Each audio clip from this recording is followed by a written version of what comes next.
Hi everyone. तो आज की इस क्लास में हम जूलियस सीजर को पढ़ने वाले हैं। ये भी काफ़ी इम्पोर्टेंट प्ले है जूलियस सीजर, और ये आपकी क्लास नंबर 10 है ना। ये क्लास नंबर 10 है, ठीक है।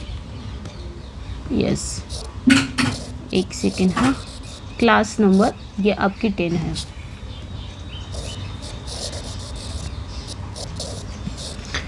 ठीक है, इस वीडियो में हम पढ़ेंगे जूलियस सीजर के बारे में, जो बहुत इंपॉर्टेंट है। ये भी आपके शेक्सपियर के प्लेज में से काफ़ी इंपॉर्टेंट है जूलियस सीजर, ठीक है।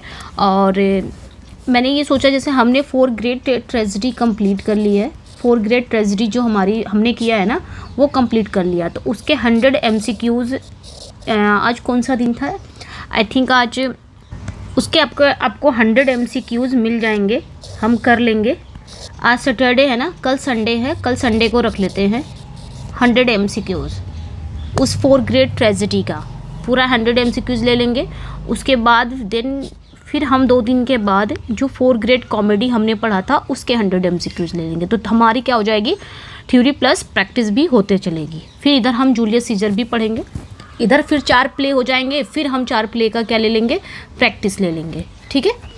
चलिए फिर स्टार्ट करते हैं सेशन को। जो फर्स्ट टाइम चैनल को वॉच कर रहे हैं, लाइक शेयर सब्सक्राइब ज़रूर कर दें, क्योंकि इस चैनल पे आपको फ्री ऑफ कॉस्ट सारी चीज़ें थ्योरी क्लासेस कराई जाती हैं। जैसे कि LT कराई गई थी, वैसे आपकी TGT कराई जा रही है, PGT भी है इसमें और JIC भी है, ठीक है। बाकी आप चैनल को लाइक शेयर सब्सक्राइब ज़रूर करें सो दैट आपको इसका बेनिफिट मिले, ओके।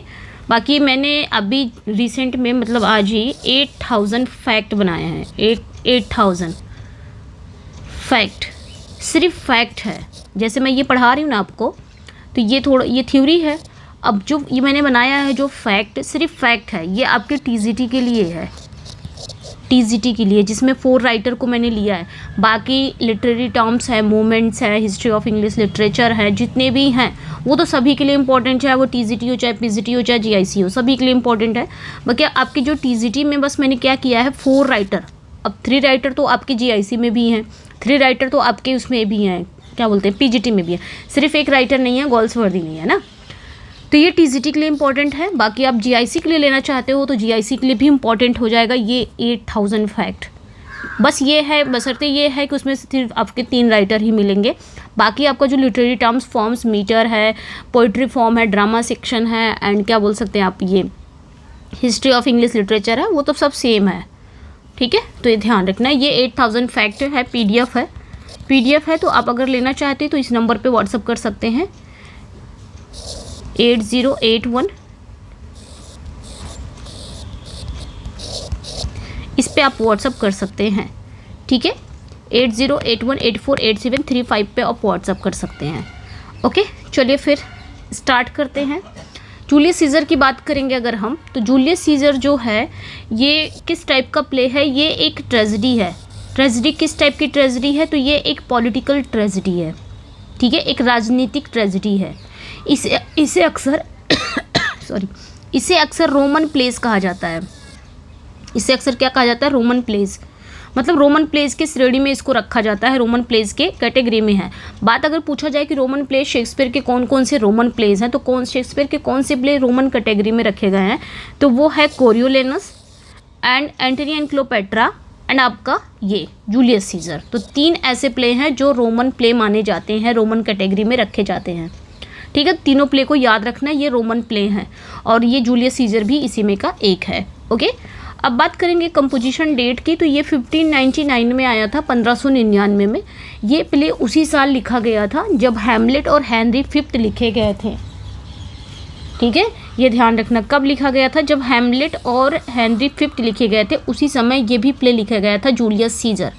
और ऐसा भी कहा जाता है कि प्रोबेबिलिटी है कि ये पहला प्ले था, ये फर्स्ट प्ले था जो फेमस ग्लोब थिएटर में परफॉर्म किया गया था, ठीक है। ये ध्यान रखना है, it was likely the first play performed at the globe theatre.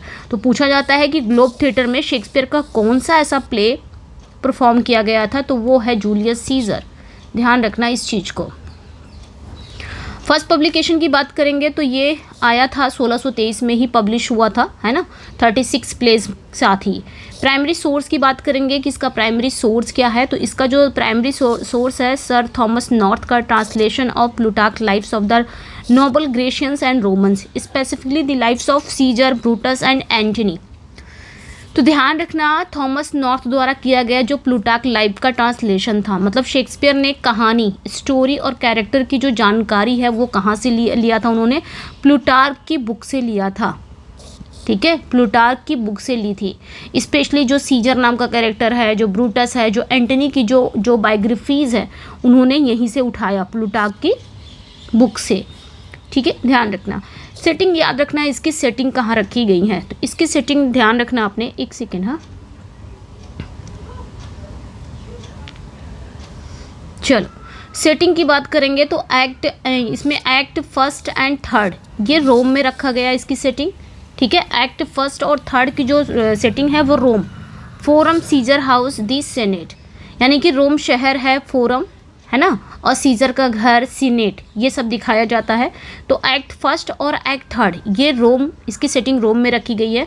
And act 4 and 5 इसकी सेटिंग कहाँ रखी गई है, सार्दिस एंड फिलिप्पी में रखी गई है ना, एशिया माइनर के सैन्य शिविर, military camps in Greece, Asia Minor. ठीक है, तो ये ध्यान रखना है। पॉलिटिकल कंटेक्स्ट की बात करेंगे, अगर हम बात करेंगे यहाँ पे, written near the end of Queen Elizabeth first reigns there was anxiety about succession, civil war and the fear of tyranny versus chaos, reflecting the play's themes. तो पॉलिटिकल कंटेक्स्ट की बात करेंगे, एक राजनीतिक रेफरेंस देखने को मिलता है। ये जो प्ले है ना जूलियस सीजर, ये क्वीन एलिजाबेथ फर्स्ट के शासन काल के लास्ट में लिखा गया है। मैंने ऊपर बताया नहीं है क्या, यहाँ पे ये ना एलिजाबेथन एरा में ही आया है। ये क्या है, एलिजाबेथन एरा में ही आया है। ये शेक्सपियर का जो प्ले है ये एलिजाबेथन एरा में आया है, यानी कि उस समय जब ये प्ले लिखा गया था ना, तो उस समय क्वीन एलिजाबेथ फर्स्ट के शासन के लास्ट में लिखा गया था। और उस समय इंग्लैंड में ये डर था कि रानी के बाद गद्दी किसे मिलेगी, है ना, सक्सेशन एंजाइटी थी कि रानी के बाद अब तो इनका समय पूरा हो रहा है, तो इनके बाद गद्दी किसे मिलेगी। तो लोगों को ना सिविल वार का डर था, और यही डर इस प्ले में भी दिखाता है। तानाशाही वर्सेस अराजकता, टायरनी वर्सेस chaos। की कॉन्फ्लिक्ट की बात करेंगे तो हम republicanism versus monarchy, dictatorship, one man rule. यहाँ पे बात यह होती है, यहाँ पे अगर हम इस प्ले की बात करेंगे, इसमें कॉन्फ्लिक्ट क्या होता है, किसके बीच कॉन्फ्लिक्ट है, तो लड़ाई दो विचारों की है। ठीक है, इस प्ले में ना लड़ाई दो विचारों की है कि क्या रोम पर सीनेट का राज होना चाहिए, सीनेट मतलब कई लोगों का राज होना चाहिए रोम पर, या फिर सिर्फ एक राजा का होना चाहिए, डिक्टेटरशिप ही होना चाहिए एक राजा का, है ना। यहाँ पे ये सवाल उठता है।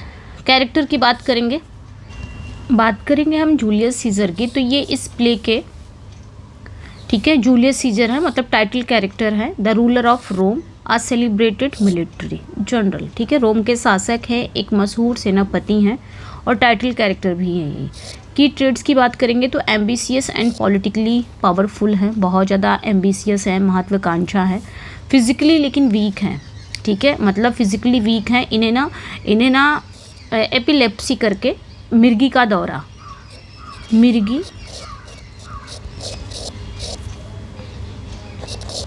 मिर्गी के दौरे होता क्या है कि इनको ना मिर्गी के दौरे आते हैं। ठीक है, ये ध्यान रखना है। डीफ इन 1 ईयर, और एक कान से ये बहरे भी हैं, तो ये भी ध्यान रखना, इसलिए इन्हें फिजिकली वीक कहा गया है। Over confident and dismissive of warnings, मतलब ये सबसे ज़्यादा ओवर कॉन्फिडेंट होते हैं, और जो वार्निंग्स इनको मिलती है ना, वो वार्निंग्स को क्या करते हैं, नज़रअंदाज कर देते हैं, मतलब जो वार्निंग्स इनको दी जाती है। एग्ज़ाम फोकस अगर बात करेंगे हम, तो his assassination is the central political act of the play. इनकी हत्या ही प्ले की सबसे बड़ी मुख्य घटना है, मेन घटना है। दो killed early, his spirit dominate the play even after death, influencing events and characters. इनकी डेथ, जो भले ही इनकी डेथ प्ले के बीच में हो जाती है, इनकी डेथ ना एक्ट 3 में ही हो जाती है, इनकी डेथ एक्ट 3 में ही हो जाती है, मतलब भले ही इनकी डेथ इनकी जो डेथ है वो प्ले के बीच में ही इनकी डेथ हो जाती है, लेकिन इनकी जो स्पिरिट है वो पूरे प्ले पर हावी रहती है एंड लास्ट में ब्रूटस की हार का कारण बनती है। ठीक है, ये ध्यान रखना है। नेक्स्ट जो कैरेक्टर है मार्कस ब्रूटस। अच्छा, इस प्ले में ना दो ब्रूटस है, एक डिसियस ब्रूटस है, एक मार्कस ब्रूटस है। तो मार्कस ब्रूटस ही सीजर का दोस्त रहता है ना। यही जो ब्रूटस है ना, ये रोम के हित के लिए सीजर को मारता है। तो ये ध्यान रखना है, एक डिसियस ब्रूटस है ना। तो मार्कस जो ब्रूटस है, इनको याद रखना, इस प्ले का इन्हें ट्रेजिक हीरो माना जाता है ना। और सीजर का ये क्लोज फ्रेंड भी है, माना जाता है। काफ़ी नेक दिल है, आइडियलिस्टिक है, पेट्रियोटिक है, देशभक्त है, नेक दिल है, आदर्शवादी है, स्टोइक टाइप का फिलोसोफर है, सुख दुख में समान रहने वाला। Tragic flaw, naivety and poor judgment of people, है ना। इसका भोलापन, वो लोगों को पहचानने में गलती करता है, जैसे एंटनी को जिंदा छोड़ना, है ना। रिप्रेजेंट मॉरल आइडियलिज्म, ये रोम की भलाई के लिए क्या करता है, साजिश में शामिल तो होता है लेकिन खुद के फायदे के लिए नहीं होता है। Join the conspiracy of good of Rome, not personal gain, है ना। हिज इंटरनल, अच्छा, मॉरल आइडियलिज्म को ये रिप्रेजेंट करता है। His internal conflict makes the play tragedy of ideals, है ना। इसका जो इंटरनल कॉन्फ्लिक्ट है वो इस प्ले को एक ट्रेजेडी बनाता है। नेक्स्ट पे आ जाएंगे कैसियस।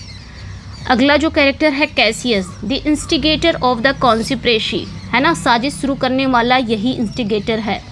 ये मैनिपुलेटिव है, प्रैग्मेटिक, बहुत व्यवहारिक है और सीजर से जलता भी है।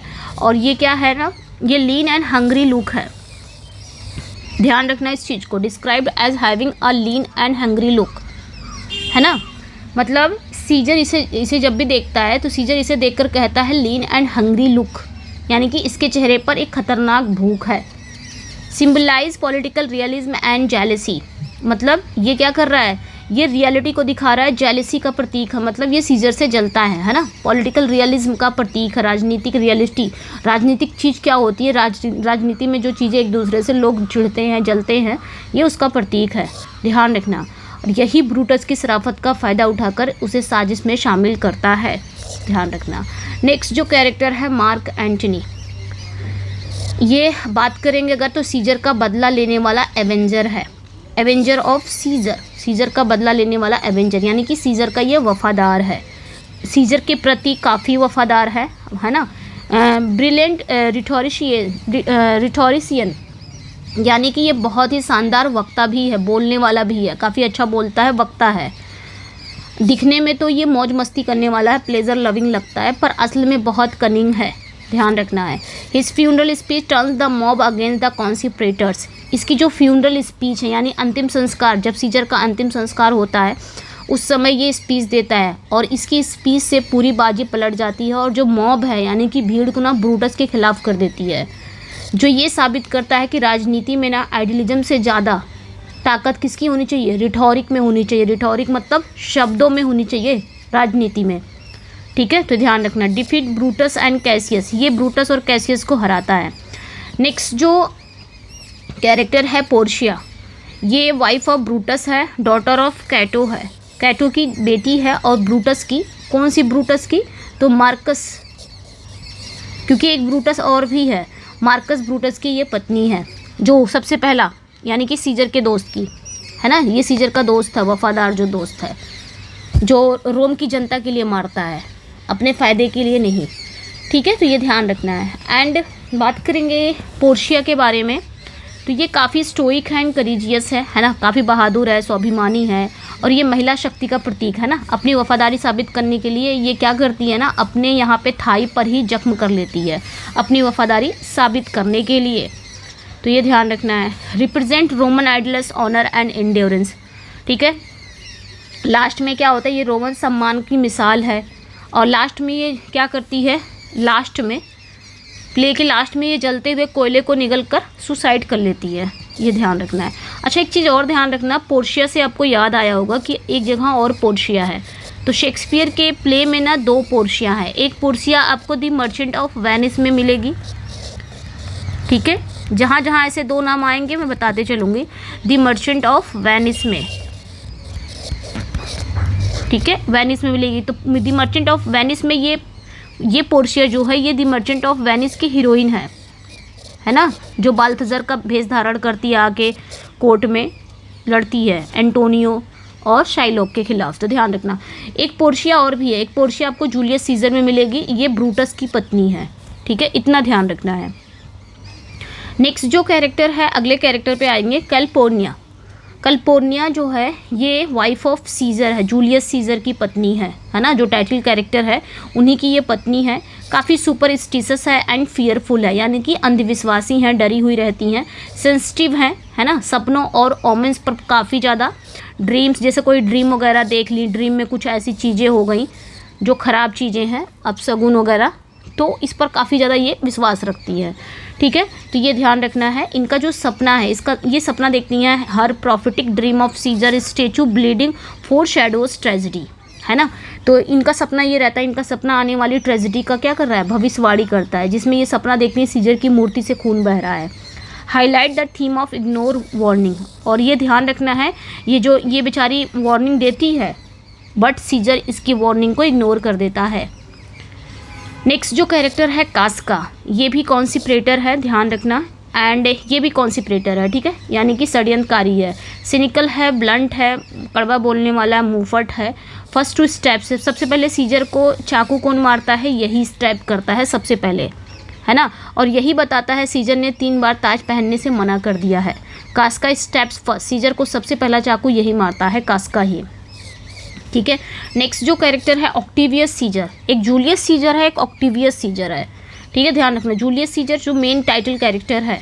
अब ये ऑक्टेवियस सीजर कौन है, तो ये सीजर का एडॉप्टेड सन है एंड एयर है, ये ध्यान रखना, ये सीजर का एडॉप्टेड सन है और एयर है, उत्तराधिकारी है ना। कोल्ड, कैलकुलेटिंग, ऑथोरिटेटिव है, यानी कि बहुत ज़्यादा कोल्ड है, कैलकुलेटिंग है, रौबदार वाला है ना। तो ये ध्यान रखना। भविष्य में फ्यूचर का एम्परर अगस्टस है, ये फ्यूचर का क्या है, एम्परर अगस्टस है, ये ध्यान रखना है, ठीक है। ये दिखाता है कि रोम अब रिपब्लिक से एम्पायर बनने वाला है। नेक्स्ट जो कैरेक्टर है लैपिडस, है ना, member of the second triumvirate. Second triumvirate में ये सेकेंड ट्राइमविरेट का मेंबर है, मतलब 3 शासकों में से तीसरा सदस्य है ना। तो यहाँ पे ध्यान रखना, काफ़ी वीक है एंड इनसिग्निफिकेंट है, एंटनी इसे बेकार समझता है, स्लाइट अनमैरिटेबल मैन इसे समझता है, कौन, एंटनी, ध्यान रखना इसको, और सिर्फ काम निकलवाने के लिए ही रखता है अपने पास, ये ध्यान रखना। नेक्स्ट जो कैरेक्टर है सूसेयर, सूसेयर कौन है, ये वही भविष्यवक्ता है, वही प्रॉफिट है, जो आके क्या करता है, मिस्टीरियस है, सिंबॉलिक है, ये आके बताता है, जो सीजर को उसी भीड़ में आके बताता है कि beware the idols of March, यानी कि 15 मार्च से सावधान रहना, ठीक है, 15 मार्च से सावधान रहना, यही आके सावधान करता है सीजर को, बट सीजर इसकी भी बात को क्या कर देता है, इग्नोर कर देता है, ठीक है। तो embodies fate and forewarning ignored by pride, तो वो भाई कर देता है, मैंने बताया अभी, ठीक है, अनसुना कर देता है। अब हम major themes in Julius Caesar, Julius Caesar में मेजर थीम क्या है ये बात करेंगे। इसकी मेजर थीम की बात अगर हम करेंगे तो पावर, एम्बिशन एंड टायरनी है, ठीक है, मतलब इसके अगर मेजर थीम की बात करेंगे, पावर, एम्बिशन एंड टायरनी, मतलब डर ये है कि सीजर की जो एम्बिशन है उसे एक टायरेंट बना देगी, ये डर था, ठीक है। दूसरा ये था, एग्जाम एंगल से बात करेंगे अगर, तो ब्रूटस सीजर को इसलिए नहीं मारता था कि वो क्या है ना, इसलिए नहीं मारा कि वो क्या है, बल्कि इसलिए मारता है कि वो क्या बन सकता है। उसको लगता था कि ये एक टायरेंट बनेगा, सरपेंट्स एक की तरह उसकी कंपैरिजन किया था, ठीक है, मतलब ब्रूटस सीजर को ना सरपेंट एक कहता था कि सांप का डंडा जिसे फूटने से पहले ही कुचल देना चाहिए। अभी कहानी समझेंगे तो ये फिर वहाँ पे आएगा ये phrase. Rhetoric and persuasion, rhetoric and persuasion की बात अगर हम करेंगे, दूसरे जो इसमें थीम है rhetoric and persuasion, words are weapons. इसमें ना आप देखोगे इस प्ले में ना, कुछ करो चाहे मत करो, लेकिन बातें जो वर्ड्स आप बोल रहे हो वो वीपन्स की तरह काम कर रहा है ना, एक हथियार है। जैसे कैशियस परसुएट ब्रूटस, कैसियस जो है ना वो ब्रूटस को अपनी बातों से मनाता है, वहीं पे डीसियस जो है, डीसियस ब्रूटस वो सीजर को अपनी बातों से मनाता है, वहीं पे एंटनी जो है वो मॉब को, भीड़ को अपनी बातों से भड़का देता है। तो सब कुछ कितना इंपॉर्टेंट है, शब्द, वर्ड्स ही क्या है, एक हथियार की तरह काम कर रहा है। तो Antony use of irony, Antony a play में ना एक आयरनी का यूज़ करता है, बार बार कहता है Brutus is an honourable man. ये एक आयरनी है, ये बार बार बोलकर वो इसका मतलब उल्टा कर देता है। ठीक है, नेक्स्ट जो थीम है public good versus personal loyalty, जनता की भलाई वर्सेस अपना फ़ायदा। तो ब्रूटस जो है ना, ब्रूटस की सबसे बड़ी डिलेमा थी, सबसे बड़ी डिलेमा है, दुविधा है कि वो अपने दोस्त को कुर्बान कर देता है, यानी कि पर्सनल फ्रेंडशिप को कुर्बान कर देता है ताकि जो पब्लिक गुड बच सके, पब्लिक गुड मतलब देश बच सके। ठीक है, तो ये चीज़ें थी। एग्जाम एंगल से बात करेंगे, this is the core of Brutus tragedy, he left the man but kills the ruler. ठीक है, तो ये ध्यान रखना, यही ब्रूटस की ट्रेजेडी है। वो सीजर आदमी से प्यार तो करता था, मतलब सीजर एक आदमी ही था, तो उस आदमी से तो प्यार करता था, लेकिन सीजर शासक को मार देता है। उसको डर था कि सीजर एक दिन क्या बन जाएगा, डिक्टेटरशिप बन जाएगा और वो रोम की जनता पर शासन करेगा। और शासन किस टाइप का, डिक्टेटरशिप वाला, इसलिए वो मरवा देता है। नेक्स्ट जो थीम है फेट वर्सेस फ्री विल, है ना। जैसे इसमें कैरेक्टर्स है, जो कैरेक्टर है वो अपनी किस्मत से लड़ते हैं इस प्ले में। जैसे कैरेक्टर जो है वो अपनी डेस्टिनी से लड़ रहे हैं। जैसे कैसियस कहता है ये लाइनें, the fault dear Brutus is not in our stars but in our self that we are underlings. Cassius arguing for free will, वो फ्री विल की बात करता है, फ्री विल के बारे में बहस कर रहा है यहाँ पे। ये ब्रूटस से कहता है, कौन, कैसियस। ठीक है, तो ये ध्यान रखना है। वहीं पे फेट की अगर बात करेंगे तो सीजर फेट को मानता था, है ना, फेट को मानता है कि ये सीजर क्या कहता है, death a necessary and will come, it will come.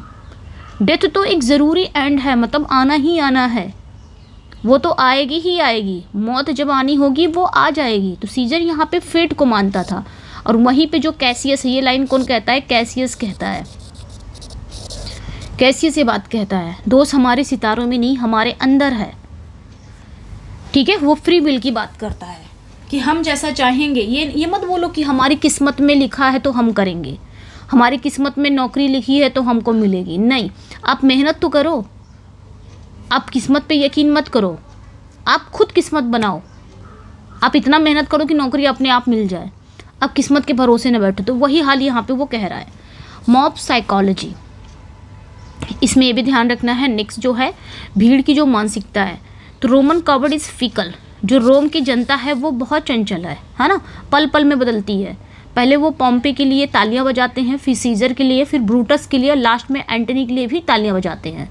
तो जो भीड़ है ना वो क्योस का प्रतीक है, सिंबल ऑफ क्योस, बिना दिमाग के काम करती है, इसलिए भीड़ को क्या कहा गया, फिकल कहा गया है। आ जाते हैं हम कहानी पे, जल्दी से हम कहानी को समझ लेते हैं, कहानी है क्या। ठीक है, देखिए प्ले शुरुआत होती है एक्ट 1 से, तो ये भी 5 एक्ट का ही है। और शुरुआत किससे होती है, कॉन्स्पिरेसी बिगिंस, रोम में ना एक साजिश रची जा रही है, साजिश की शुरुआत होती है रोम में। ठीक है, तो कहानी कहाँ से शुरुआत होती है, the victory Julius Caesar returns to Rome after defeating Pompey's sons, the people celebrate but the tribunes Flavius and Marullus are angry. ठीक है, अच्छा यहाँ तक समझ लेते हैं। देखिए कहानी शुरुआत होती है, जो जूलियस सीजर है, जो टाइटल कैरेक्टर है जूलियस सीजर, ये युद्ध जीत कर आते हैं, है ना। और ये युद्ध जीत कर आते हैं और युद्ध में ये अपने राइवल पॉम्पी के बेटों को हरा कर रोम वापस आते हैं। तो किसको हराते हैं, ये पॉम्पी के बेटों को।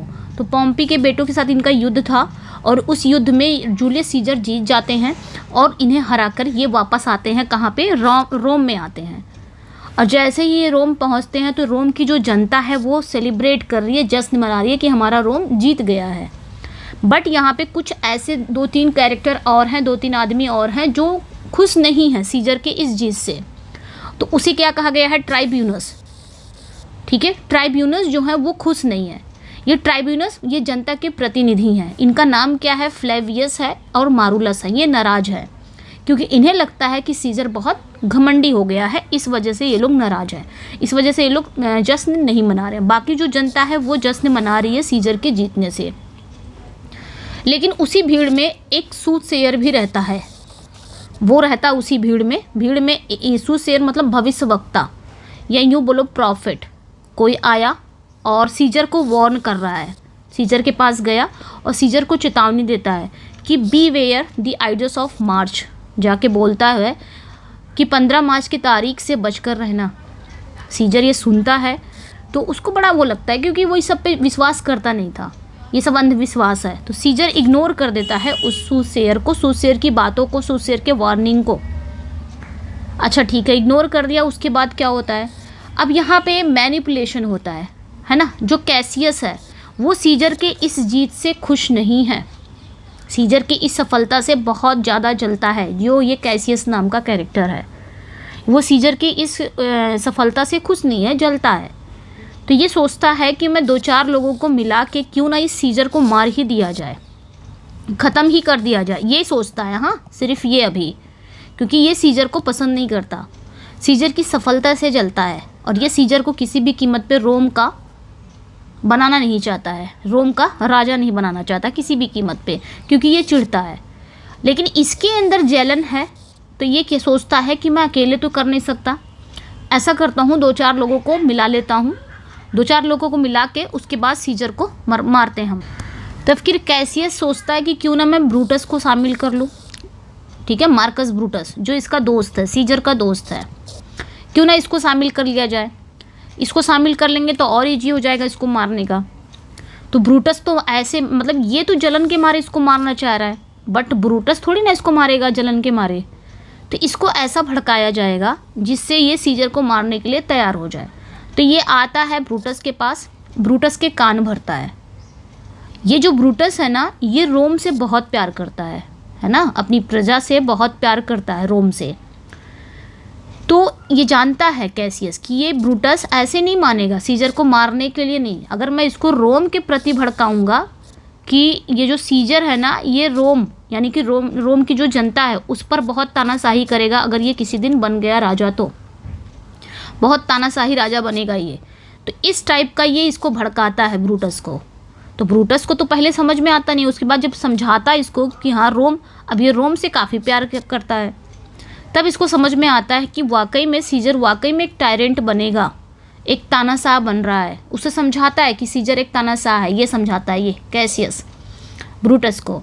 तो इसको भी समझ में आता है, तो ये समझाता है कि सीजर जो है ना वो एक टायरेंट बन रहा है और रोम की आज़ादी के लिए खतरा बन रहा है।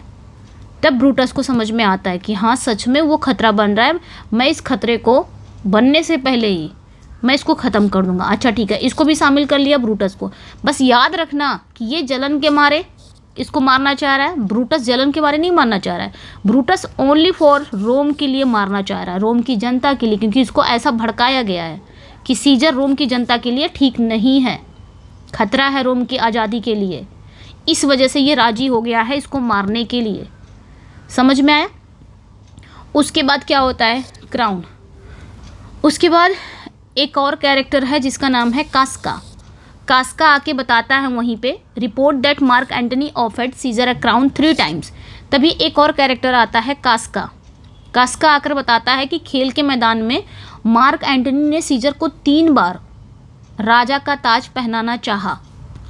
ये आके बताता है कास्का, किसको? ब्रूटस और कैसियस को आके बताता है वहीं पे कि देखो ऐसा हुआ था कि मार्क एंटनी ने क्या किया था, 3 टाइम्स, 3 बार जूलियस सीजर को 3 बार क्या पहनाया था, क्राउन पहनाना चाहा, लेकिन जनता को दिखाने के लिए सीजर ने 3 बार मना कर दिया। हालांकि उसका मन था ताज पहनने के लिए, लेकिन वो जनता को दिखाने के लिए कि मैं देखो कितना अच्छा राजा हूँ, बनूंगा। इसके बाद सीजर को मिर्गी आ गई और वो मुंह के बल गिर पड़ा, है ना, मिर्गी का दौरा आया और वो गिर गया। ये आके कौन बताता है? कास्का। किसको? ब्रूटस एंड कैसियस को आके बताता है।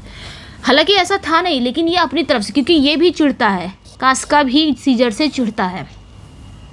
फिर क्या होता है, 3 लोग मिल गए। यहाँ पे तीनों नाम याद रखना, कैसियस, ब्रूटस और अच्छा इस ब्रूटस को ना मार्कस ब्रूटस करके याद रखना नाम, इनका मार्कस ब्रूटस है, क्योंकि एक ब्रूटस और ऐड होता है इसलिए। तो 3 लोग यहाँ पे हो गए हैं, इसकी मतलब इसको मारने के लिए 3 लोग हो गए यहाँ पे। अब यहाँ पे एक्ट थर्ड में हम लोग पहुँच गए हैं। एक्ट थर्ड में यहाँ पे ये लोग प्लानिंग एंड प्लॉटिंग करते हैं, ठीक है। तो ब्रूटस का डिसीजन क्या रहता है, ब्रूटस यहाँ पे अपने ऑर्चर्ड में सोचता है, अपने बागीचे में जाके, ये तो इसको कान भर ही दिया, ये कान भर दिया। उसके बाद ब्रूटस आके अपने बागीचे में सोचता है कि मुझे वाकई में मारना चाहिए या नहीं। तो काफ़ी सोचता है, रोम की जनता के बारे में सोचता है, रोम की आज़ादी के बारे में सोचता है। तो यहाँ पे वो तय करता है कि रोम की भलाई के लिए सीजर को मरना होगा। वो कहता है रोम की भलाई के लिए सीजर को मरना होगा, ठीक है। फिर यहाँ पे वो एक तुलना करता है, एक कंपैरिजन करता है सीजर की। सीजर उस सांप के डंडे जैसा है जिसे फूटने से पहले ही कुचल देना चाहिए, वरना वो खतरनाक हो जाएगा। तो यहाँ पे वो बोलता है Caesar is like killing a serpent in the egg. ये एक फ्रेज़ है जो कौन बोलता है, मार्कस ब्रूटस बोलता है। काफ़ी सोचता है, फिर तय करता है कि रोम की भलाई के लिए सीजर को तो मरना होगा। तो यहाँ पे वो सीजर की तुलना उस सांप के अंडे जैसा, यानी कि सर्पेंट्स एग जैसा है। वो कहता है सीजर जो है ना वो एक सर्पेंट एग जैसा है जिसे फूटने से पहले ही कुचल देना चाहिए, वरना खतरनाक हो जाएगा। अच्छा ठीक है, ये भी शामिल हो गया। Conspirator, they meet a Brutus house. सारे लोग ब्रूटस के घर पे मिलते हैं, जितने भी कॉन्सिप्रेटर हैं उन्हीं को, मतलब जो सीजर को मारने के लिए प्लानिंग कर रहे हैं उन्हीं को कॉन्सिप्रेटर्स कहा गया है, षड्यंत्रकारी। वे सब ब्रूटस के घर मिलते हैं। अच्छा कौन कौन है ध्यान रखना, कैसियस है, पहले मैं आपको समझा दूं कौन कौन है। ये कैसियस है, ये मार्कस ब्रूटस है, कास्का है, और एक और कैरेक्टर है डिसियस ब्रूटस, ठीक है, डिसियस ब्रूटस है। तो ये 4 हैं कॉन्सिप्रेटर, ध्यान रखना, Cassius, Marcus Brutus, Casca and Decius Brutus. ये चारों हैं, ये चारों पहुंचते हैं, मतलब ये तीनों पहुंचते हैं ब्रूटस के घर, ठीक है, मिलते हैं सब लोग। तो यहाँ पे जो कैसियस है वो कहता है कि सबका ऐसे मारा जाएगा। अब चलो यहाँ पे प्लानिंग प्लॉटिंग करते हैं, मारा कैसे जाएगा। तो सीजर, यहाँ पे कैसियस कहता है कि सीजर को तो मारना ही मारना है, सीजर के साथ हमें किसे मारना है, मार्क एंटनी को भी मार देना है। क्योंकि मार्क एंटनी जानते कौन रहता है, मार्क एंटनी सीजर का वफादार रहता है। इस वजह से कहा जाता, यहाँ पे कैसियस कहता है कि सीजर को तो हम लोग मारेंगे ही मारेंगे, लेकिन साथ ही साथ मार्क एंटनी को भी मार देंगे। इस पर ब्रूटस कहता है नहीं नहीं, ब्रूटस यहाँ पे मना करता है। ये लाइन बोलता है, let us be sacrificers but not butchers. हम बलि दे रहे हैं, हम बलिदान दे रहे हैं, कसाई नहीं है। ये मार्कस ब्रूटस की पहली बड़ी गलती थी जो वो मार्क एंटनी को छोड़ रहा था, ठीक है। तो यहाँ पे ब्रूटस नहीं मार, मतलब ब्रूटस ने मना कर दिया। और ये सीजर को मारने के लिए सिर्फ किस लिए राजी हुआ, रोम की जनता के लिए, बस रोम की खुशी के लिए, अदरवाइज़ ये मारता नहीं। बाकी सब जितने थे, कैसियस है, कास्का थे, डिसियस ब्रूटस, ये सारे उस जलन के मारे सीजर की सफलता देखना नहीं चाह रहे थे, इसलिए मारना चाह रहे थे। समझ में आया। तो ये ध्यान रखना है कि सीजर नहीं रहेगा तो हो सकता है हम लोग कभी बन सकते हैं। फिर क्या होता है यहाँ पे, खैर मार्क एंटनी तो बच जाता है, ब्रूटस यहाँ पे बोलता है नहीं मारना है। उसके बाद फिर ये लोग प्लानिंग प्लॉटिंग कर लेते हैं कि हाँ हम लोग कल सीनेट है, और कल सीनेट पर जब उसको ताज पहनाया बुलाया जाएगा तो वहीं पे हम लोग मार देंगे।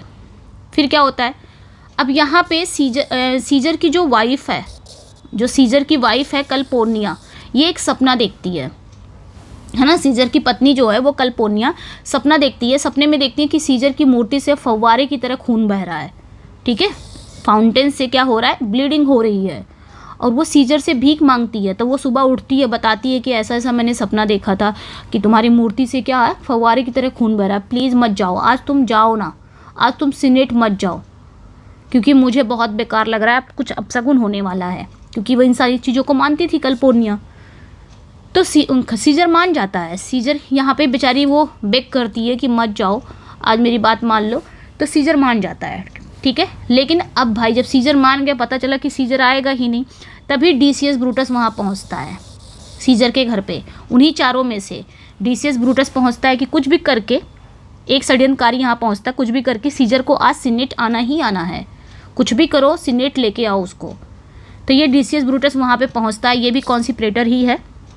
मैंने कहा ना 4 लोग हैं, एक मार्कस ब्रूटस है, कैसियस है, कास्का है, डिसियस ब्रूटस है। तो डिसियस ब्रूटस पहुँचता है, सीजर के साथ ट्रिक करता है, हाँ आता है, चालाकी से सीजर को उकसाता है। कहता क्या है, कहता है कि senate plans to crown him today, यानी कि सीनेट आज तुम्हें ताज पहनाने वाले हैं। सीजर से कहता है कि चलो चलो आज सीनेट तुम्हें ताज पहनाने वाले हैं, यानी कि सीनेट के जो लोग हैं वो तुम्हें ताज पहनाने वाले हैं। अगर नहीं गए तो वो लोग अपना इरादा बदल देंगे और तुम्हें डरपोक कहेंगे। इस तरह बोलता है, क्योंकि ये लोग जानते थे सीजर एम्बिशियस है, इसलिए उसका फ़ायदा इन लोग ने उठा लिया। अब सीजर को तो लग गई बात, भाई सीजर की जो एम्बिशंस है, जो महत्वाकांक्षा, वो जाग जाती है ऐसी बातें सुनकर, और वो जाने को तैयार हो जाता है कि मुझे कैसे लोग डरपोक कह सकते हैं, मैं डरपोक नहीं हूँ, मैं जाऊँगा, बिल्कुल जाऊँगा। तब तुरंत चला जाता है, अपनी पत्नी की बात तो नहीं मानता, मान जाता था लेकिन ये डिसियस ब्रूटस आके उकसाता है। ऐसा कुछ रहता नहीं है, बस ये जानबूझ के झूठ बोलता है, ठीक है। उसके बाद हम लोग एक्ट थर्ड में पहुँच गए। एक्ट थर्ड में अब बेचारा ये जाता है, ये मर्डर सीन होता है एक्ट थर्ड में, ध्यान रखना, हत्या होती है। पहुंच जाता है एट द कैपिटल, कहाँ पहुंचता है? सीनेट में पहुंच जाता है। कौन पहुंचता है? ये सीजर सीनेट में पहुंच जाता है। और जब सीनेट पहुंचता है तो जितने भी सारे षड्यंत्रकारी थे सीजर के चारों ओर घेर लेते हैं। कास्का है ना, जितने भी 4 लोग थे ना, 4 षड्यंत्रकारी थे, 4 कॉन्स्पिरेटर थे, उन चारों ने सीजर को चारों तरफ से घेर लिया। तब वहाँ पे सीजर को पता चल गया कि हाँ, मुझे मारने के लिए बुलाया गया है। अब उसके पास इतना समय नहीं है कि वो जा सके, भाग सके, कुछ नहीं है, बस अब समय नहीं है भाई, ये लोग अब किसी तरह उसको फंसा लिए हैं जाल में। अब कास्का क्या करता है? सबसे पहले चाकू कौन मारता है, ये भी ध्यान रखना। सबसे पहले कास्का स्टेप करता है, सबसे पहले चाकू मारता है सीजर को। ब्रूटस सबसे लास्ट में, उसके बाद कैसियस मारता है, उसके बाद डिसियस ब्रूटस मारता है, उसके बाद मार्कस ब्रूटस जो सीजर का दोस्त है, जिसने रोम के लिए सिर्फ इसको मारा है। लास्ट में ब्रूटस स्टेप करता है लास्ट में। और जब सीजर देखता है कि मेरा ही फ्रेंड मुझे मार रहा है, अपने दोस्त को हमला करते हुए सीजर का दिल टूट जाता है। वो देखता है कि ब्रूटस, तो वो कहता है et tu Brute then fall Caesar. जब वो देखता है ना कि ब्रूटस मुझे मार रहा है, मेरा ही दोस्त मुझे मार रहा है, मतलब जिस पे आप उम्मीद करते हो, और वो इस तरह की हरकत कर दे, तो सोचो क्या होगा उस समय सीजर के साथ, क्या होगा, क्या सिचुएशन रही होगी। तो वो कहता है इट ब्रूटस तुम भी, तो फिर सीजर को तो मर ही जाना चाहिए। इस तरह वो बोल के गिर जाता है बेचारा। आगे देखेंगे फिर यहाँ पे फ्यूनरल स्पीचेस होती हैं। फिर सीजर को तो मार देते हैं, फिर सीजर का फ्यूनरल होता है, अंतिम संस्कार होता है। अंतिम संस्कार में अब ब्रूटस को तो पब्लिक को जवाब देना है भाई, क्योंकि भाई वो राजा बनने वाला था सीजर। तो पब्लिक पूछेगी कहाँ चला गया, क्यों मरा, कैसे क्या हुआ। तो ब्रूटस यहाँ पे अपनी सच्चाई बताता है, प्रोज लैंग्वेज में बोलता है, एकदम साधारण बोलचाल भाषा में बोलता है, सबके सामने आता है, पब्लिक के सामने, रोम की जनता के सामने आता है और बताता है, एक भाषण देता है, एक स्पीच देता है, लॉजिक देता है, बताता है मारा मैंने ही है, लेकिन एक लॉजिक देता है कि मैंने क्यों मारा है। कहता है not that I loved Caesar less but that I loved Rome more, the crowd agrees. एक ही बात कहता है कि मैंने ही सीजर को मारा है, मैंने सीजर को इसलिए नहीं मारा कि मैं उससे कम प्यार करता था, बल्कि इसलिए मारा कि मैं रोम से ज़्यादा प्यार करता था और मुझे रोम के लिए वो खतरा लगा, इसलिए मैंने उसे मार दिया। तो जो क्राउड रहती है वो एग्री हो जाती है, चलो ठीक है, हम लोगों के लिए इसने मार दिया, कोई बात नहीं, हो सकता है वो टायरेंट बनता, मतलब समझा दिया। यहाँ पे मॉब जो थी, जो भीड़ थी ना, वो मान जाती है, एग्री हो जाती है। उसके बाद तभी एंटनी आता है, स्पीच देता है एंटनी, मार्क एंटनी, वो वर्ड्स में बोलता है, स्पीच देता है ये वर्ड्स में, है ना, जो एंटनी आता है, ठीक है। एंटनी को बोलने का मौका दिया जाता है, तो एंटनी ना लय में बोलता है, वर्ड्स में, पोएटिक लय में बोलता है।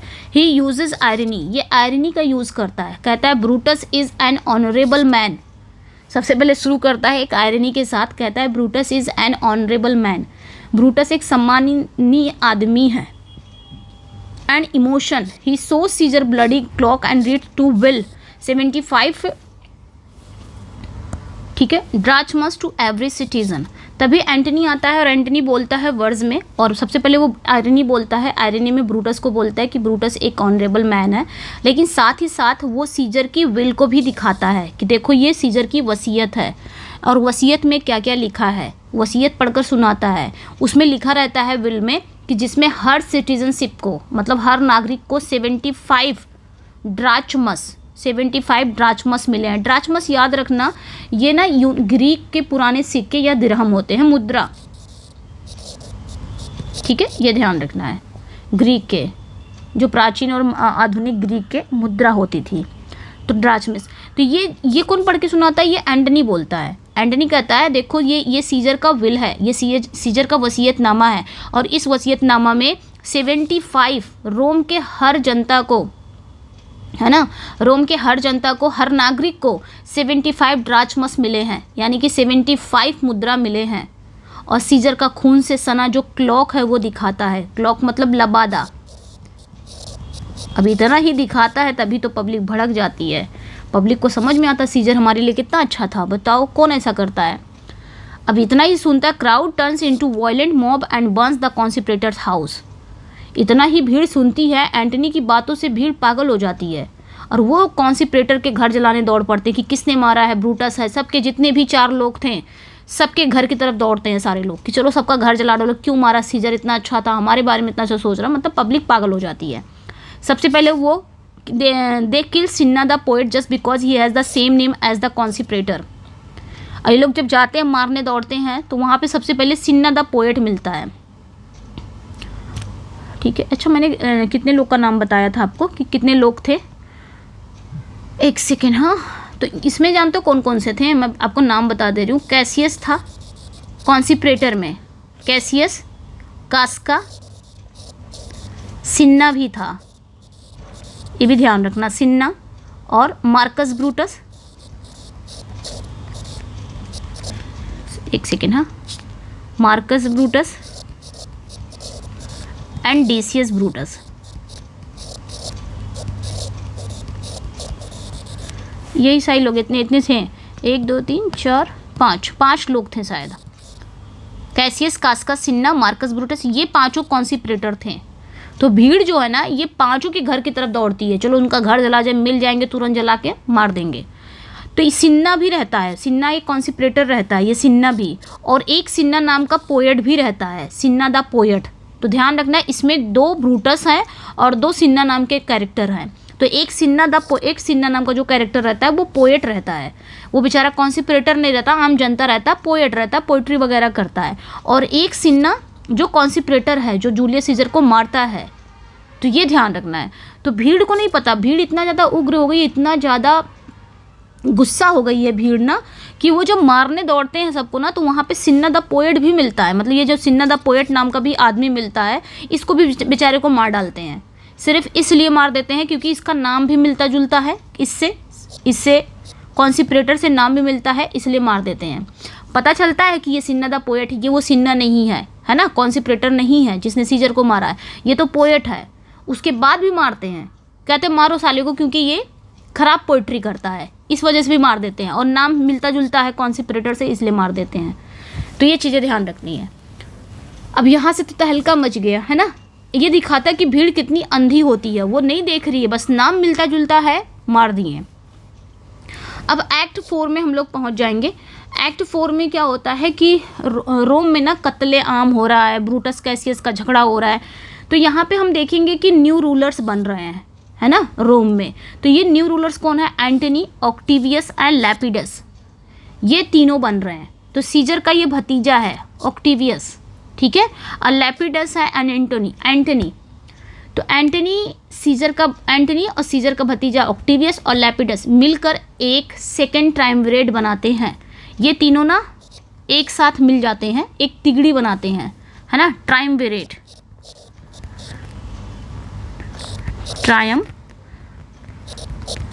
बनाते हैं। ट्रायम्विरेट में कौन कौन है ध्यान रखना, एंटनी है, Mark Antony and Octavius Caesar and Lepidus है ना, ये तीनों है ट्रायम्विरेट में आते हैं। ये तीनों मिलकर एक तिगड़ी बनाते हैं, नाम क्या रखते हैं? ट्रायम्विरेट। ये अपने दुश्मनों की लिस्ट बनाते हैं जिन्हें मारना है, ठीक है। ये तीनों एक साथ, मतलब तिगड़ी बना दी है कि एक साथ ये लोग रहेंगे और एक साथ ये लोग मारेंगे अपने दुश्मनों को, और इन्हें ही ट्रायम्विरेट कहा गया। तो कभी भी क्वेश्चन अगर पूछा जाए ट्रायम्विरेट में कौन कौन आता है, एंटनी है, ऑक्टिवियस है एंड लैपिडस है, ये ध्यान रखना। ये लोग ना मतलब लिस्ट बनाते हैं कि हमें अपने दुश्मनों को मारना है। तभी इस बीच देखेंगे ब्रूटस और कैसियस का झगड़ा हो जाता है रोम में। ब्रूटस और कैसियस,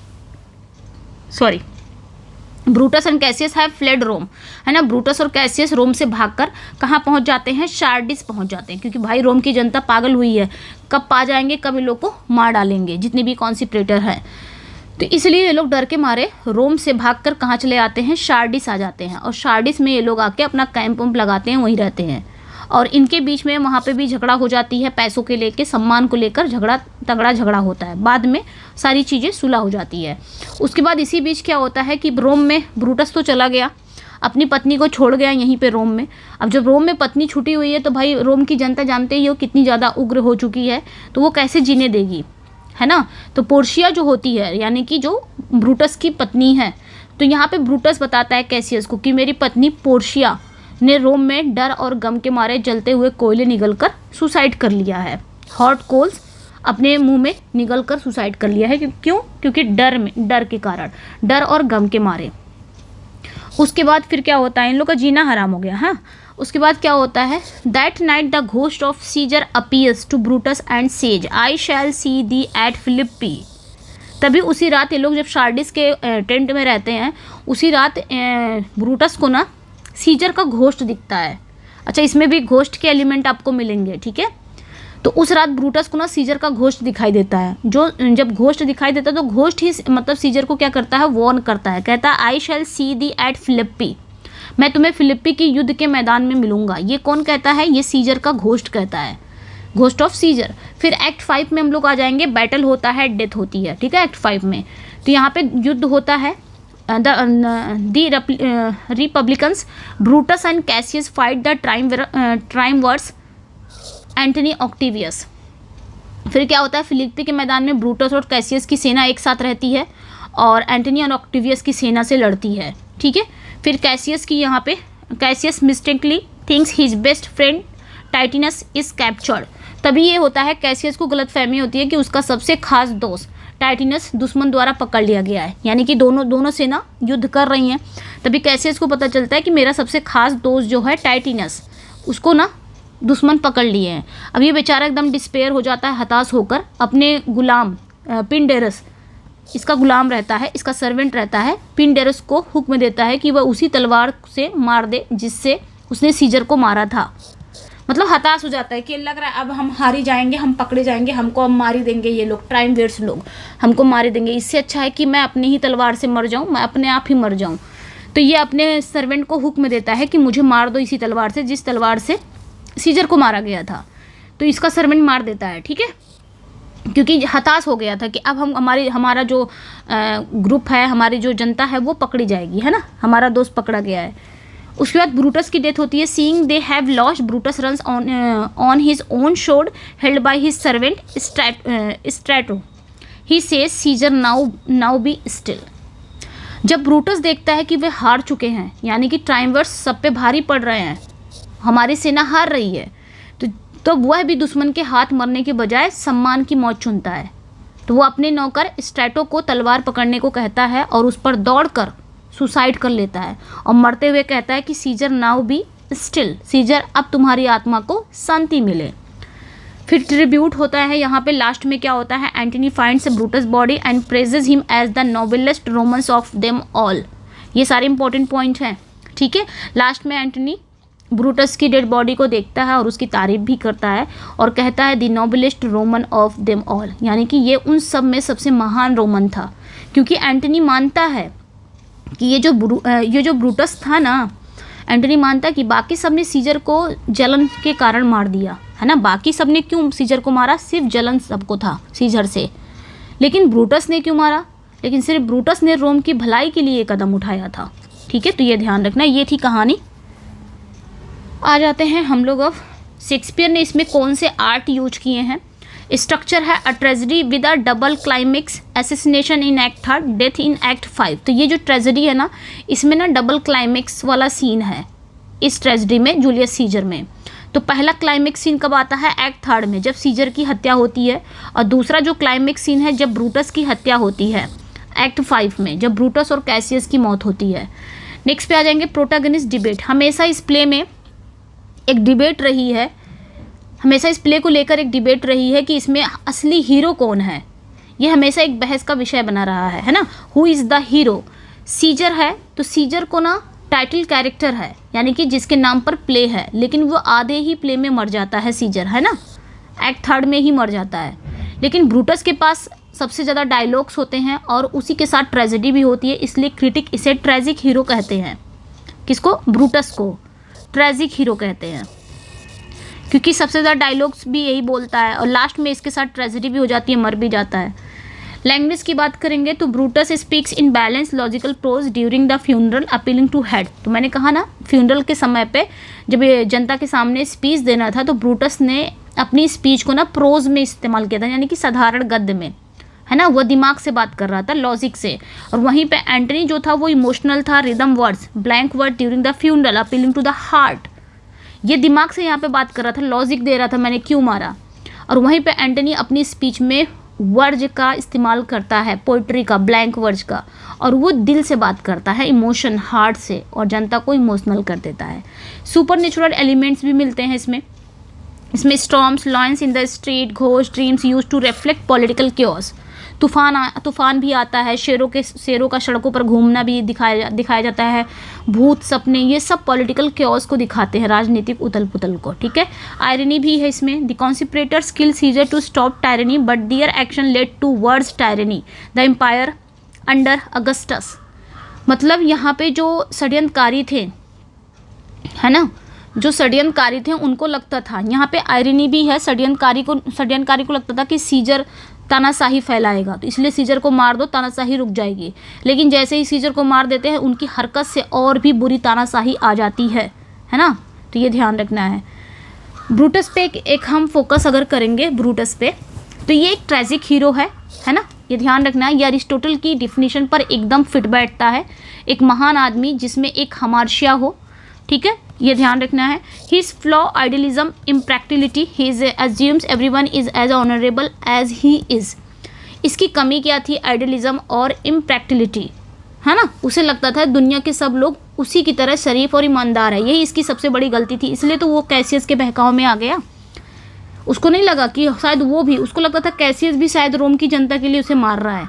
ये नहीं पूछा कि तुम किस लिए मार रहे हो, मेरा तो रोम की जनता के लिए, मैं उसको मारना चाह रहा हूँ। ये नहीं समझ पाया, ये नहीं दिमाग लगा पाया, ये क्यों आखिर मुझे इस तरह बोल रहा है। Critical errors, not killing Antony को जिंदा छोड़ देना इसकी सबसे बड़ी गलती थी। अच्छा ठीक है, सीजर को इसने मारा, सीजर को मारने के लिए जैसे तैसे तैयार भी हो गया, रोम के लिए तैयार हो गया, लेकिन एंटनी को क्यों छोड़ा? एंटनी को भी मार देना चाहिए था। एंटनी को मार देता शायद ये पब्लिक को भड़का नहीं पाता, शायद इस तरह हालत नहीं होती, है ना, हालात नहीं होते। एंटनी को छोड़ दिया, इसलिए एंटनी ने ये टायरनी ले आई। Allowing Antony to speak at the funeral, इसकी गलती क्या थी? इसकी 3 बड़ी गलतियां थी। सबसे पहले नॉट किलिंग एंटनी को जिंदा छोड़ देना, दूसरा एंटनी को फ्यूनरल में बोलने देना, तीसरा सेना लेकर फिलिप्पी के मैदान में जाना, उसे अपनी जगह रुकना चाहिए था। ये 3 गलती इसने किया, जिसकी वजह से इसका क्या था, डाउनफॉल हो गया। अब बात करेंगे स्टोइसिज्म की, यानी कि ये एक स्टोइक है, मतलब जो खुशी गम जाहिर नहीं करता है। ये अपनी पत्नी पोर्शिया की डेथ पर अपनी इमोशन को दबाने की कोशिश करता है, पर अंदर से टूट जाता है। Comparison, like Hamlet he is an intellectual force into violent action. इसकी तुलना हैमलेट से की जाती है ना, ब्रूटस की। यहाँ पे मैं किस ब्रूटस की बात कर रही हूँ? मार्कस ब्रूटस, ये इंपॉर्टेंट है, ध्यान रखना, डिसियस ब्रूटस की बात नहीं कर रही हूँ। तो इसकी जो तुलना है, इसकी जो कंपैरिजन है, वो हैमलेट से की जाती है। दोनों बहुत सोचने वाले हैं, जिन्हें मजबूरी में हिंसा का रास्ता चुनना पड़ता है। अब हम कुछ इंपॉर्टेंट सीन्स की बात कर लेते हैं। तो beware the idols of March, ये कौन कहता है? ये सूसेयर कहता है ना। एक्ट 1 सीन 2 में ही आता है, मतलब 15 मार्च की तारीख से बचकर रहना, है ना, ये ध्यान रखना है। और ये ना, ये भाग और ओमेंस का एग्जाम्पल है। सीजर इसे घमंड में इग्नोर कर देता है, फेट और ओमेंस, अपशगुन। नेक्स्ट पे आ जाएंगे हम। नेक्स्ट जो है, et tu Brute then fall Caesar, है ना, ये कौन कहता है? ये जूलियस सीजर कहते हैं। जूलियस सीजर एक्ट 3 सीन 1 में ही कहता है ना, जूलियस सीजर। जब ब्रूटस उसे चाकू मारता है तो कहता है, ब्रूटस तुम भी, अगर मेरा सबसे प्यारा, इसका मतलब ये हुआ ना कि अगर मेरा सबसे प्यारा दोस्त मुझे मार रहा है तो फिर सीजर को मर जाना चाहिए। ये विश्वासघात का सबसे बड़ा झटका था जो ब्रूटस ने दिया था। चलिए नेक्स्ट पे आ जाएंगे। ये ध्यान रखना, one of Shakespeare most coated tragic lines है ये। Friends Romans countryman land me your ears, ये कौन कहता है? ये आपके मार्क एंटनी साहब कहते हैं। एक्ट 2 सीन 2 में Antony begins his funeral oration. जब फ्यूनरल के टाइम पे एंटनी को बोलने का मौका दिया जाता है, जब वो दिखाता है कि हर नागरिक को 75 वो दिया गया है, मुद्रा दी गई है, तब ये बात बोलता है कि friends Romans countryman land me your ears, है ना। ये एंटनी अपनी स्पीच शुरू करता है यही बोल के। वो बहुत चालाकी से भीड़ का ध्यान खींचता है और रिटोरिक का मास्टरपीस है, ठीक है। नेक्स्ट पे आ जाएंगे हम। Not that I love Caesar less but that I loved Rome more. ये कौन कहता है? ये मार्कस ब्रूटस कहता है एक्ट 3 सीन 2 में, है ना। ऐसा नहीं है कि मैं सीजर से कम प्यार करता था, बल्कि मैं रोम देश से ज़्यादा प्यार करता था। वही उसी फ्यूनरल टाइम पे सबसे पहले जब ब्रूटस बोलता है, जब वो जस्टिफाई करता है कि मैंने सीजर को क्यों मारा, मैंने इसीलिए मारा, ठीक है, ये ध्यान रखना है। नेक्स्ट पे आ जाएंगे। Cowards die many times before their death, the valiant never taste of death but once. तो ये कौन कहता है? ये जूलियस सीजर कहता है। एक्ट 2 सीन 2 में सीजर जब यहाँ पे मतलब कायर यहाँ पे वो कहता है ना, उसकी पत्नी बोलती है नहीं जाना है, मैंने ऐसे देखा है और कुछ भी गलत हो सकता है, आपकी मूर्ति से पूरा ब्लीडिंग हो रही थी, कुछ इस तरह। तो ये बात बोलता है सीजर कि कायर अपनी मौत से कई बार मरते हैं, यानी कि डर डर के जीते हैं, लेकिन बहादुर मौत का जो टेस्ट है, जो स्वाद है, सिर्फ एक बार चखते हैं। तो ये सीजर का ना निडर स्वभाव को दिखाता है, ठीक है, फेडरलिज्म एंड एरोगेंस को दिखाता है। This was the noblest Roman of them all. ये कौन कहता है? ये मार्क एंटनी कहता है। एक्ट 5 सीन 5 में किसकी बॉडी पे? ब्रूटस की बॉडी पर। एंटनी मानता है सिर्फ ब्रूटस ही सच्चा देशभक्त था, बाकी सब जलन में सीजर को मारे हैं। नेक्स्ट पे आ जाएंगे। The fault dear Brutus is not in our stars but in our selves. ये कौन कहता है? दोस्त हमारे किस्मत में नहीं है, बल्कि हमारे अंदर हैं, क्योंकि हम गुलाम बन बैठे हैं। ये फ्री विल का तर्क वो दे रहा है। कौन? कैसियस कह रहा है एक्ट 1 सीन 2 में। आगे देखेंगे। Yawned Cassius has a lean and hungry look. ये सीजर कहता है, जूलियस सीजर, है ना, यानी कि ये सीजर कहता है उस कैसियस को देखो, उसकी आंखों में एक खतरनाक लालच है, एक भूखापन है। सीजर उसे सही पहचान लेता पर कुछ करता नहीं है। सीजर बोलता है जब उसे देखता है कैसियस को। बात करेंगे स्ट्रक्चर ऑफ ट्रेजेडी। वही सबसे पहले एक्सपोजिशन होता है ना, एक्सपोजिशन होता है। ट्रेजेडी में क्या होता है? सीजर की मौत, साजिश की बीज बोई जाती है, फिर राइजिंग एक्शन आता है, हत्या की प्लानिंग, अपशगुन, सीजर के सीनेट ले जाना, फिर क्लाइमेक्स आता है। एक्ट 3 सीन 1 में असिसिनेशन होता है, यानी कि सीजर की हत्या कर दी जाती है एक्ट 3 में। टर्निंग पॉइंट आता है एक्ट 3 सीन 2 में। एंटनी की स्पीच भी आती है ना, एक्ट 3 सीन 2 में एंटनी की स्पीच, यहीं से बाजी पलट जाती है पूरा। Falling action, the quarrel, ghost and battle, ये सारी चीज़ें दिखाई जाती हैं। सिविल वार होता है, फिर झगड़े, भूत का आना, घोस्ट, फिर कैटेस्ट्रॉफ, कैसियस एंड ब्रूटस, अपनी ही अब तलवार से लोग मारे जाते हैं, मतलब मर जाते हैं अपनी ही तलवार से। क्रिटिकल व्यूज़ की बात करेंगे तो एसी ब्रेडली ने क्या कहा है? एसी ब्रेडली का मानना ये था, इनका मानना था कि इस प्ले का असली हीरो ब्रूटस ही है, सीजर नहीं है। Considered Brutus is the true tragic hero not Caesar. ये एसी ब्रेडली कहते हैं कि इस प्ले का असली हीरो कौन है? ब्रूटस ही है ट्रेजिक हीरो, सीजर नहीं है। मतलब ये प्ले ये साफ नहीं करता कि कौन सही है ना, रिपब्लिकन या सीजर। ये दिखाता कि तानाशाही और भीड़ दोनों खतरनाक है ना। तो ये ध्यान रखना है। हैजलिट क्या कहते हैं? हैजलिट कहते हैं Brutus a character of high moral and intellectual dignity. ये हैजलिट कहते हैं, तो ये ध्यान रखना है। कौन कहता है? हैजलिट, ठीक है, ये आपने ध्यान रखना है। मॉडर्न व्यू क्या कहते हैं? Focus on a rhetoric. Modern view का है ये प्ले ना, रिटोरिक के बारे में है। How language create power, Antony wins because he is the better actor speaker, है ना। ये कहते हैं ये जो प्ले है ना, ये एक रिटोरिक के बारे में है, मतलब सिर्फ वर्ड्स, जिसको एक बेहतर बोलना, भाषण कला के बारे में। एंटनी इसलिए जीतता है क्योंकि वो बेहतर वक्ता है, बेहतर स्पीकर है। वन लाइनर पे आ जाएंगे। Ides of the March is the 15th of March. Ides of the March मतलब 15th ऑफ द मार्च, ठीक है। कौन कहता है? सूद शेयर कहता है। बहुत जल्दी जल्दी करा रही है ना। फिर नेक्स्ट पे आ जाएंगे, ठीक है। तो Lupercal is the feast being celebrated at the start. होता क्या है कि लूपरकल वह त्यौहार है जो प्ले की शुरुआत में मनाया जा रहा है। जब प्ले शुरू हुआ था ना, तो लूपरकल त्यौहार ही मनाया जा रहा था, ये ध्यान रखना है। Flavius and Marullus is the tribunes punished for removing decoration from Caesar's statue. होता क्या है यहाँ पे? फ्लेवियस और मैरुलस जो है ये वो अधिकारी हैं जिन्हें सीजर की मूर्तियों से सजावट हटाने पर सजा दी गई थी। ये लोग क्या करते हैं, यहाँ सीजर की जो मूर्ति बनी रहती है उस पर जो सजावट रहती है वो ये लोग हटा देते हैं, इसी वजह से इन लोग को पनिश किया जाता है। कैलिफोर्निया की बात करेंगे अगर हम, कैलिफोर्निया इज बैरन, ठीक है, Calpurnia is barren, can not have children, Caesar ask Antony to touch her during the race. ठीक है, तो ये ध्यान रखना, कैलिफोर्निया जो है ये सीजर की पत्नी है, ये बैरन है, ठीक है, बच्चे नहीं हो रहे, ये ध्यान रखना है। सीजर एंटनी से कहता है रेस के दौरान।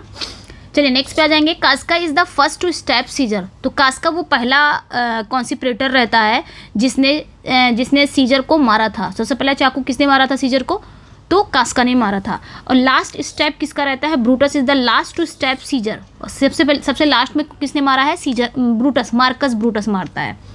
सिन्ना the poet is killed by the mob because he has the same name as a conspirator, बेचारा ऐसे ही मारा जाता है, वो कहते हैं ना गेहूं के साथ घुन भी पिसा जाता है। तो सिन्ना द पोएट, ये भीड़ में उसे सिर्फ इसलिए मार देते हैं, इसके नाम की वजह से मार डालते हैं, क्योंकि सिन्ना कॉन्सिपरेटर का भी नाम रहता है और सिन्ना द पोएट इसका भी नाम रहता है, एक बेचारा सिंपल सा पोएट रहता है। Portia dies by the swallowing hot coals fire, तो जो पोर्शिया है इसकी डेथ कैसी होती है, इसने जलते हुए कोयले को निगल कर जान दी है।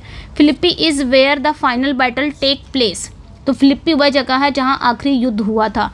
पिंडेरस is the slave who helps Cassius die, तो पिंडेरस जो वो गुलाम है जिसने कैसियस को मारने में मदद की थी। तो पिंडेरस, कैसियस पिंडेरस से ही बोलता है ना कि तलवार लेके मुझे मार दो। Strato is the servant who hold the sword for Brutus, तो स्टैटो ही रहता है, ये ब्रूटस का सर्वेंट रहता है जो इसे चाकू तलवार पकड़ा रहेगा, जिससे दौड़ के ब्रूटस आता है और मर जाता है, ये ध्यान रखना है। 75 drachmas is the amount Caesar leaves to every Roman citizen in his will, तो ये ध्यान रखना, सीजर ने अपनी वसीयत में हर नागरिक को इतने पैसे दिए थे, 75 drachmas. Pompey was the rival Caesar defeated before the play starts, तो पॉम्पी जो था ना ये वही दुश्मन है जिसे सीजर ने प्ले शुरू होने से पहले हराया था, पॉम्पे के बेटे को हराया था ना। नेक्स्ट पे आ जाएंगे Artemidorus is the teacher who tries to give Caesar a letter warning him, तो ये जो कैरेक्टर है ये टीचर है जिसने सीजर को वार्निंग वाला यानी कि चेतावनी वाले खत देने की कोशिश की थी, ये भी उसे बताने की कोशिश किया था। Decius Brutus is the conspirator who tricks Caesar into coming to the senate, don't confuse with Marcus Brutus, मैंने बताया, बार बार बता रही हूँ आपको। तो डिसियस ब्रूटस ही है जिसने सीजर को फंसाकर सीनेट बुलाया था, और मार्कस ब्रूटस ये अलग है, ठीक है। सीजर घोस्ट आइडेंटिफाई हिमसेल्फ दे एविल स्पिरिट ब्रूटस, है ना। तो बात करेंगे सीजर के घोस्ट की, तो भूत ने यानी कि घोस्ट ने खुद को दे एविल स्पिरिट ब्रूटस कहा, यानी कि तुम्हारी बुरी आत्मा कहा। Titinius is the Cassius best friend, Cassius kills himself thinking Titinius is captured, तो ध्यान रखना यहाँ पे जो टाइटिनस है, टाइटिनस जो है कैसियस का बेस्ट फ्रेंड है, कैसियस को लगता है कि ये शायद पकड़ा गया, दुश्मन इसे पकड़ लिया है, इसलिए इसने आत्महत्या कर लिया, किसने, कैसियस ने। Ligarius is the sick conspirator who join just because Brutus leads, ठीक है, तो लिगेरियस भी कैरेक्टर है, ये ध्यान रखना है यहाँ पे। तो लिगेरियस जो है ना ये वो शिक कॉन्सिपरेटर है जो तुरंत ही मिलता है क्योंकि ब्रूटस, जब उसे पता चलता है कि ब्रूटस लीड कर रहा है तो ये भी मिल जाता है उसी में, तो ये भी कॉन्सिपरेटर को याद रखना आप, ठीक है। नेक्स्ट पे आ जाएंगे हम। Metellus Cimber distract Caesar by begging for his banished brother, तो ये भी सीजर को क्या करता है, डिस्ट्रैक्ट करता है, क्योंकि सीजर ने क्या किया था, इसके भाइयों को सजा दे दिया था। Antony call the conspirator butchers in his soliloquy, Antony अपने सॉलिलोगी में कॉन्सिपरेटर को बूचर्स कहता है, इसको ध्यान रखना, ठीक है, क्या कहता है, बूचर्स कहता है। जबकि ब्रूटस कॉल्स द कॉन्सिपरेटर सैक्रिफाइसर्स नॉट बूचर्स, ठीक है, तो ध्यान रखना है। जबकि ब्रूटस ने खुद को सैक्रिफाइसर्स कहा है, बूचर्स ने कहा है, और एंटनी कहता है the play has no female characters in second half, तो ध्यान रखना इस प्ले के सेकेंड हाफ में कोई महिला कैरेक्टर नहीं, यानी कि एक्ट 4 सीन 5 तक कोई भी महिला कैरेक्टर नहीं दिखाया जाता है। Cicero is the left out of the conspiracy because he will never follow anything that other man begin, तो सिसरो को भी शामिल किया जाता है, सिसरो भी एक कैरेक्टर है, इसको भी इस साजिश में शामिल किया जाता है, लेकिन ये शामिल नहीं होता है क्योंकि ये दूसरों का प्लान फॉलो नहीं करता है। Lepidus is compare to a horse और एन एस बाई एंटनी, तो लैपिडस एंटनी इसकी तुलना, लैपिडस जो है ना एंटनी इसकी तुलना ना एस या घोड़े से करता है, सिर्फ बोझ ढोने वाला, ठीक है, लैपिडस की तुलना। Octavius speak the final lines of the play, तो प्ले की जो फाइनल लाइन है, आखिरी लाइन है, वो ऑक्टेवियस बोलता है, ये ध्यान रखना। अब हम ट्रैप की बात करेंगे तो ट्रैप नंबर 1, हीरो कौन है? अगर पूछा जाए who is the protagonist, the answer is debated in exam में अब usually Brutus is the answer for the tragic hero but Caesar is the title character, ऐसे याद रख सकते हो। अगर पूछा जाए कि जूलियस सीजर में प्रोटैगनिस्ट कौन है, तो ये एक बहस है, बहस का विषय है, लेकिन आमतौर पर हम ट्रेजिक हीरो मतलब क्रिटिक मानते हैं ट्रेजिक हीरो ब्रूटस को, और टाइटल कैरेक्टर कौन है? सीजर होता है। Trap number 2, stab, who steps first, पूछा जाए कि सबसे पहले किसने मारा था, तो कास्का ने मारा था, ये ध्यान रखना है, और सबसे लास्ट में किसने मारा था, तो ब्रूटस ने मारा था, ये ध्यान रखना है। Trap number 3, speech, Brutus speaks in prose, Brutus जब फ्यूनरल के टाइम पे पब्लिक के सामने स्पीच देता है तो वो प्रोज में देता है और लॉजिकल वे में देता है ना, ये ध्यान रखना, लॉजिक में बोलता है, और वहीं पे जो एंटनी है वो वर्ड्स में बोलता है, यानी कि इमोशन में बोलता है, इसलिए पब्लिक पे ज़्यादा ये असर करता है।